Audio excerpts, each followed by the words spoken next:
Hey everybody, thanks for coming out for an update. Primarily, we're providing an update today for the response to our to the hurricane relief, tropical storm relief that's been going on now in our state for a couple of weeks. I have with me today Speaker Sexton, Leader Johnson, Director Sheehan from TEMA. We're in the Emergency Operations Center here at TEMA.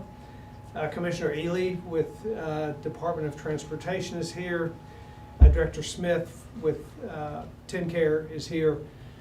And all these folks have been working together with our team, along with many others, but lead here for response efforts across the state. So when we open up for questions, you can ask me or anybody that's here today. So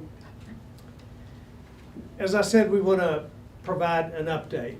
We have been at this now for almost 2 weeks, and there's been significant work done, and particularly in the affected counties in Upper East Tennessee. I've been up there 4 times, along with all of these folks multiple times. We have hundreds of TDOT workers there. We have hundreds of National Guard there. We have a continued and ongoing response. But much of what we've done to date has been recovery and rescue and immediate response, and now we're focused on sort of moving forward and healing and recovery in the future. In my time on the ground, one of the recurring themes that I heard from leaders across the counties was that while they anticipate getting federal funding reimbursements for the work that's going to have to be done, they have to do the work immediately. That response is immediate, and the costs are spent immediately in these local counties to begin cleanup and to begin restoration and to provide recovery efforts. The fiscal bridge between now and when the federal funds will be reimbursed, that fiscal bridge is really difficult for those counties to manage. And because of what we learned in the last couple of weeks from those leaders, today we're announcing the Helene Emergency Assistance Loan Program, or what we're calling the HEAL program. It is a $100 million no interest loan. A $100 million no interest loan available to the affected counties to front those costs that they would otherwise be fronting. Particularly and specifically costs associated with drinking water and water restoration, and with wastewater systems that have been damaged, and with dangerous debris removal. The health and well-being of the community is the primary focus here, and so we'll be using dollars actually from the shared savings program in our Medicaid waiver with the federal government that is specifically targeted for health and well-being of the citizenry. A portion of those dollars will be used to create this $100 million no interest loan. That our goal is to directly impact health and well-being of Tennesseans. The counties that are eligible for the program are those that are in the disaster declaration. I'll reel them off: Carter, Claiborne, Cock, Granger, Greene, Hamblin, Hawkins, Jefferson, Johnson, Sevier, Sullivan, Unicoi, and Washington. The structure of the program is $65 million for dangerous debris that will be distributed to distressed and at-risk counties. $35 million of the $100 million will be used by all the counties for water and wastewater structural recovery efforts. As I said before, the focus here is on the most immediate health impacts on the population, and obviously drinking water, wastewater, and dangerous debris is immediately affecting their health. So we've worked together with multiple agencies to create this, and with the cooperation and coordination and help of the General Assembly. Our state is in a strong position to be able to do this. We have, as you know, we have worked really hard to create a fiscal policy that allows us to tap resources when we need them just for purposes like this. So we're pleased that we're able to roll out the HEAL program today. There are a number of other things that I'll give updates on before taking questions.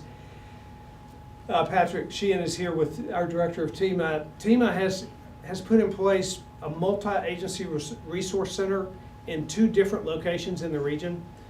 We want to make sure that folks who need food assistance or Department of Human Services assistance, any programs that they get from the state, driver's license renewals, that they can come to one place, at kind of a one-stop shop for government services that they receive through the state. So we've opened these multi-agency centers, and if they come to these centers, they can either find the help there or they can be directed to the appropriate help in the region. TEMA has also opened up an East Tennessee Disaster Response Center in cooperation with the Bristol Motor Speedway. I've been there and visited. It's a very well organized sort of one-stop shop for all things volunteer, donation, nonprofits. It's a coordinated effort to make sure that the tons and truckloads of supplies that are coming into our state for victims are coordinated and distributed where they're needed from TEMA to the local emergency management agencies in each one of these affected counties. I got to tell you, that was an impressive thing to see. You know, we have professional response through TEMA, through law enforcement, through National Guard, through Highway Patrol, but the people and the volunteer spirit in the state of Tennessee is alive and well, and it shows up in this emergency response center. There are also volunteers from across the country. So I walked down the line of people that were in line with their trucks and cars to deliver goods to the emergency response center. Folks from New York, folks from West Virginia, folks from Kentucky, who drove trucks down here with supplies to be offloaded and distributed to Tennessee. And so the Disaster Response Center is up and running with a call center for victims, for survivors. TDOT, as I said, is working. We have 700 TDOT folks in the region working to restore bridges. I-26, a portion of I-26 opened back up today, down to the I-26 bridge in Irwin. I-40, the portion of I-40 that is in Tennessee that goes to the North Carolina line is currently being reworked. It will open, one lane of I-40 will reopen within about a week to provide two-way traffic so that commerce can continue to move throughout Tennessee. We have multiple bridges that are on a fast track plan that are already contracted and work has already begun. The major state highway bridges that need to be replaced are underway. So there's a tremendous amount of work being done on the TDOT side to get roads up so folks can get where they need to be. We have announced tax relief programs for those in affected areas. So sales tax relief, tax filings put out, F&E, franchise and excise tax filings postponed until next year to provide financial relief for those who are affected. There are a lot of things being done. These are some of the updates that we have, and we'll continue to provide updates. We'll also continue to look for ways that we can provide additional assistance going forward. So HEAL, it was important that we announce this. We've already begun the process of determining the pathway for funds to get out into those counties. What we know is that federal funding comes slow. It comes back slow. It is a reimbursement process, which means that the counties have to spend the money first before they get it back. And that was the untenable part for the counties. That is why we came together in this last week and said, how can we solve that, help solve that for them? And that's what this HEAL grant program is. It is the interim strategy for them to cross that fiscal bridge and get to the place where the federal funding will begin to come in, and the work that they have put out to restore their communities is paid for through those federal funds. It's one step in what we believe is that path for hope and healing forward for East Tennessee. And we think it is only a step. We'll continue to do that. This recovery will be years in the making. But we have to start aggressively, and we've done so, and we'll continue to do so. So thank you for giving me a few minutes to give an update. Happy to take questions. We'll start over here. Are the families for the workers affected or the die at the plastic with the plastic company? Are they receiving any help from the government or from the company? Well, first of all, If they do. it's a tragic situation. We all acknowledge that. It's one of the most heartbreaking, fact patterns around this incident is that people have lost their lives in this, and that there are still missing. There are some still missing, not necessarily from that plant, but across the state. And there are efforts, search and rescue efforts continue to this day. The TBI is involved in that process as well, and is investigating that particular circumstance that you have. But those families have the same access to services, and I'll say the services in that community in Irwin are robust. There's been a tremendous amount of volunteer efforts there: food, water, clothing, shelter. But there are also professional services available to those families to find their relatives if they're lost, not just in that plant, but all across the state. And then, as I said, TBI is investigating the particulars about that case. Yes, sir. How about we go this way if you got questions? Helene, Yep. So how, with all the infrastructure needs that are out there, how does the state pay for it? Do we need to dip into the budget rainy day fund to be able to expedite some of these big infrastructure needs? The good news is that we passed a Transportation Modernization Act 2 years ago that put billions of dollars into our highway funds. So we have dollars available to do these projects. We have to prioritize those dollars and those projects, but we have the money available to do them. And we've picked the projects that are most important to get finished earliest, and those are the ones we're working on.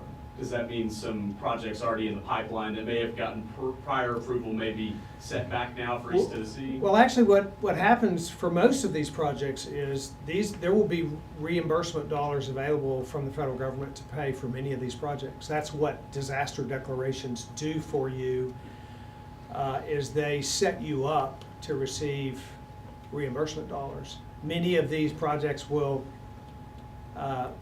qualify for those reimbursement dollars, and the state will have the same situation the counties do right now, where we temporarily put out money, which we will through TDOT, and then reimburse for them. Bush, you have anything to add to that?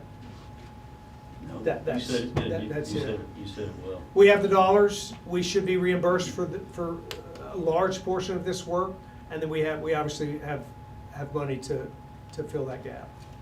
How did you come to the decision to use the TennCare money as opposed to, say, rainy day fund, or maybe some sort of disaster relief fund if the state doesn't have a disaster relief fund, should it consider setting one up? Well, the dollars from the shared savings are particularly and specifically designed for the health and welfare of Tennesseans.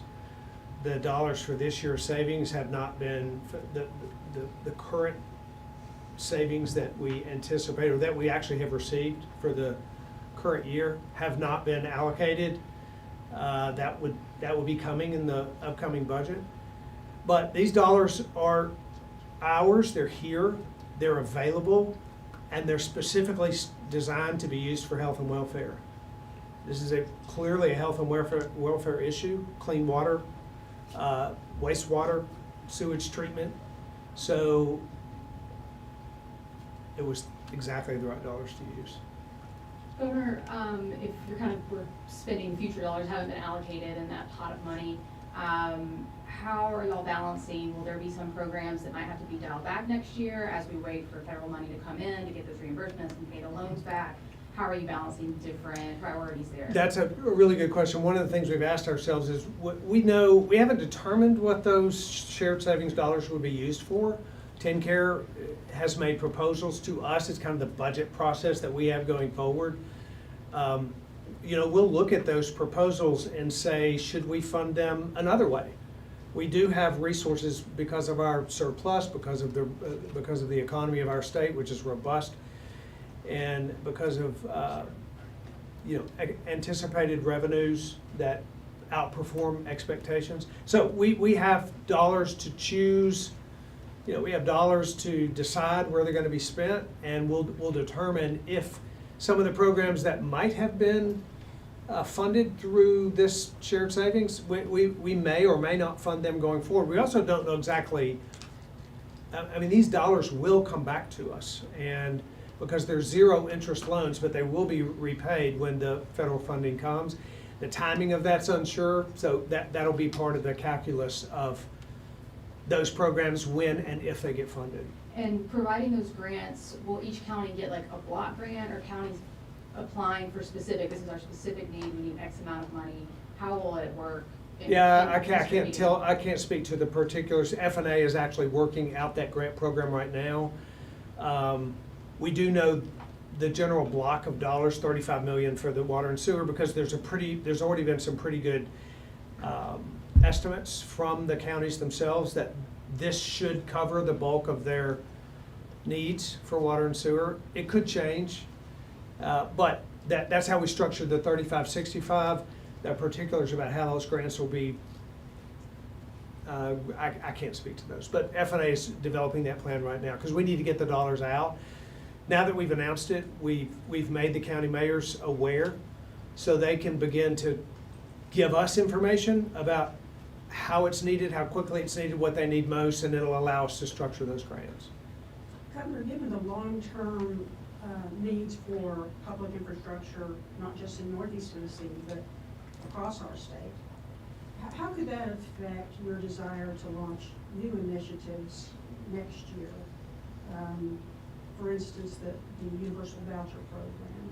And would you be even willing to reallocate that $144 million that's sitting there not being used for more immediate needs or for some of these public infrastructure needs? Yeah, I think public infrastructure is obviously a very crucial investment for our state. And we've shown that in the Transportation Modernization Act, $1 billion, and $900 million for infrastructure for technology, $1.3 billion for water and sewer. Those investments, along with $1 billion for TISA funding, public education, proposed funding for an education freedom scholarship, those are all possible because of the way we've managed the budget over the last 20 years in this state. We have resources, we have an economy, we have the ability to invest in the things, infrastructure and education both. We don't have to choose one or the other. And this is a perfect example of our approach to these shared savings. And this is the only waiver in the country like this for TennCare, for Medicaid. And it was a waiver that was developed under the Trump administration and approved under the Biden administration. And it has allowed us to have these dollars to spend. Last year, for example, on the diaper program for TennCare moms. This year, $100 million of that's going to be spent on water and sewer for affected citizens in the communities. We have the resources that we need. If we're wise going forward in how we spend them, we can make the right kind of investments. And infrastructure will absolutely be one of them we'll continue to invest in significantly. Governor, what do you think the biggest need is right now?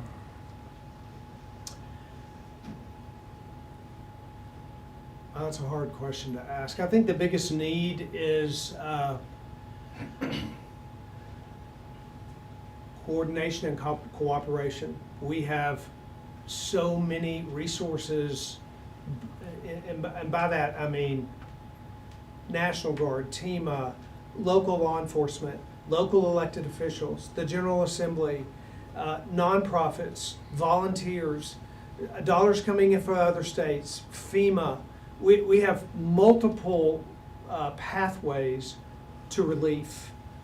The coordination and the execution of those is what's needed most.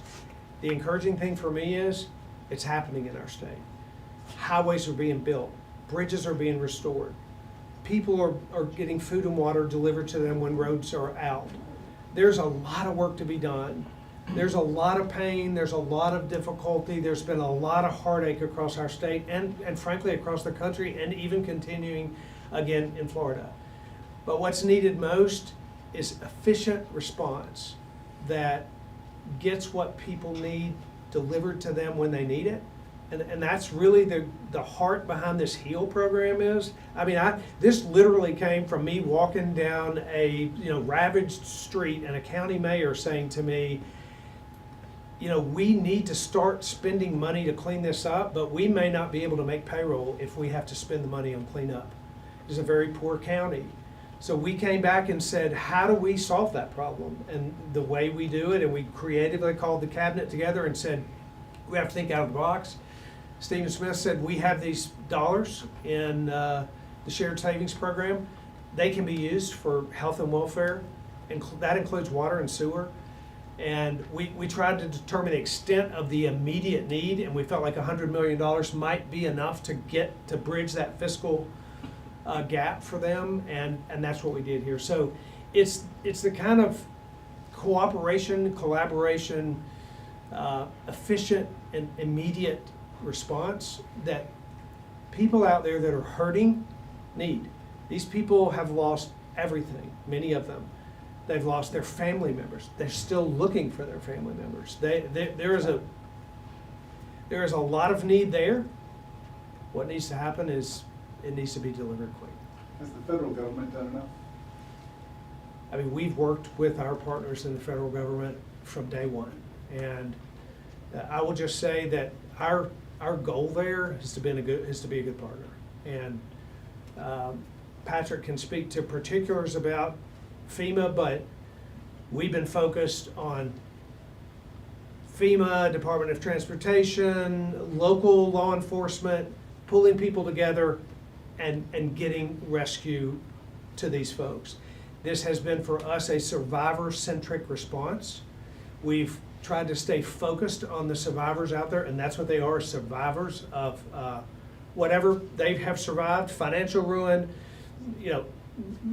fear for their own life, survived a flood, survived from a roof, survived a helicopter recovery, but it's survivor-centric, and that's been the focus of our efforts. Governor, it's been. Has anybody not asked a question? I'll go over here. Okay. Governor, is there anything differently that you feel like y'all could have done from the state level 2 weeks removed from the storm? I mean, I've been really pleased with the response. Nothing's perfect, but I've been really pleased with the response. I've gotten really strong feedback from local officials about the speed of the response, the collaboration, the volunteerism that's out there.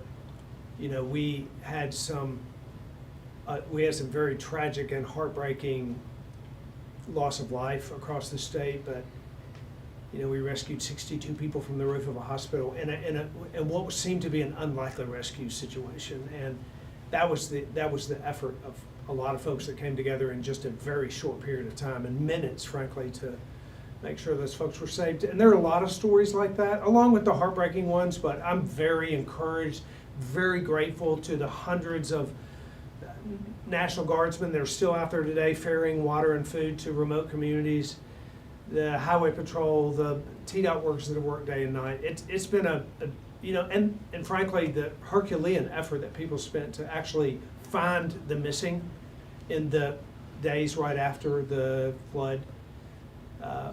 Nothing's perfect, and certainly we wish that no life had been lost, but I've been real pleased with the recovery efforts. We have time Governor- for one more question. Right. We'll take one more. Yes, sir. Yeah, Governor, it's kind of a two-part question, but first of all, has President Biden reached back out to you to further aid or any other support to you and everything? I know you had mentioned that he did contact you when it first happened, and we know North Carolina is receiving a lot more coverage because significantly a little more damage there, but in Tennessee in particular, has he reached back out, and do you feel that FEMA and federal government's been really helping Tennesseans as much as they've been helping North Carolinians? The president called me, I don't know what day he called me, but particularly I could back it up and see, but he called me and at some point in this response and said, you know, it was after they had awarded the declaration. And we had a nice conversation. And as it relates to FEMA, I'll just say, you know, I've been through multiple of these disasters and disaster declarations and working with FEMA, and my focus is on being the best partner we can with them. Can we do better? We need your help. We need to work together, and that's been our focus. So, again, I think what's most important is that collaboration, and we've really worked really hard to collaborate with FEMA to make sure that our people get what they need here. You mentioned the $32 million from USDOT. Department of Transportation as well has Quick provided Start. Quick Start funds, $32 million. Well, they have granted it. The money's not here, obviously, but it's like federal funding, it'll come. But that's part of the answer about how we pay for some of the work that we're doing right now. There's funding associated with, from Department of Transportation and from FEMA for these repairs. All right, thank you all for Some being other here. states Appreciate it. initiated the process in advance of the storm, I believe. Could you have done the same thing? Yeah, so coastal states can preliminarily request a disaster declaration. We wait until the disaster actually has occurred in our state before we request it. Okay, thanks. Thank you guys Thanks, for y'all. coming today. Thank you.